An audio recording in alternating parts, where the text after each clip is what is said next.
আসসালামু আলাইকুম। আজকে আমরা আফআলুল মুকাররাবা এর তৃতীয় পদ্ধতির তারকিবটি করব। বাক্যটিতে দেয়া আছে আসা ইয়াখরুজু যাইদুন।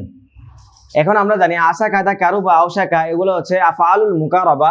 আফআলুল মুকাররাবাটাকে আমরা হচ্ছে ফেলে মুকাররাবা লিখব, মুকাররাবা।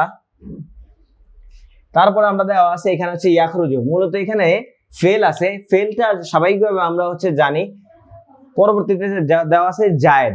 এখানে স্বাভাবিকভাবে ইয়াখরুজুর পরে আমরা জানি যে এটা হচ্ছে দুই সিগা এর পরে যেটা আসে সেটাকে বলা হয় ফাইল। ফেল ফাইল মিলে জুমলায় ফেলিয়া হয়ে তাহলে তো হয়ে যায়, কিন্তু এটা মূলত এরকম ছিল না।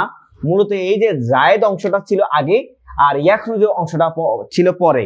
তাহলে এখানে মূলত হচ্ছে আমরা এটাকে ফেল এবং ফাইল লিখব,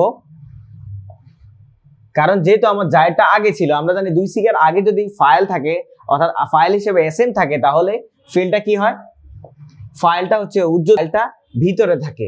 তখন এখন কি হলো, ফেল এবং ফাইল মিলে আমরা জানি কি হয়, জুমলায় ফেলিয়া হয়ে যেহেতু আগে হচ্ছে আমার হচ্ছে মুক্তাদার আগে আমার খবর চলে আসছে, তাহলে এই অংশটা হবে খবরে মুকাদ্দাম। আর জায়েদ হবে, যেহেতু জায়েদ ছিল যেখানে মূলত মুবতাদা, তাহলে এটা হবে মুবতাদা মুআক্খার। ঠিক আছে, এখন মুবতাদা মুআক্খার,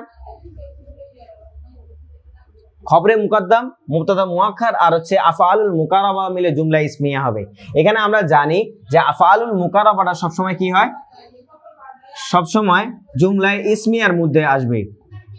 কারণ অর্থাৎ এটা তাই জুমলা ইসমিয়া আসুক কিংবা ফেলি আসুক, এটা সবসময় বাক্যের ভিতরে আসবে। কাদা কারুবা আওশাকা এবং ইখলাউ লাকা এগুলো হচ্ছে আফআলুল মুকাররাবা তারকিবের ভিতরে আসে, তাই এটা জুমলা ইসমিয়ার অন্তর্ভুক্ত হয়েছে।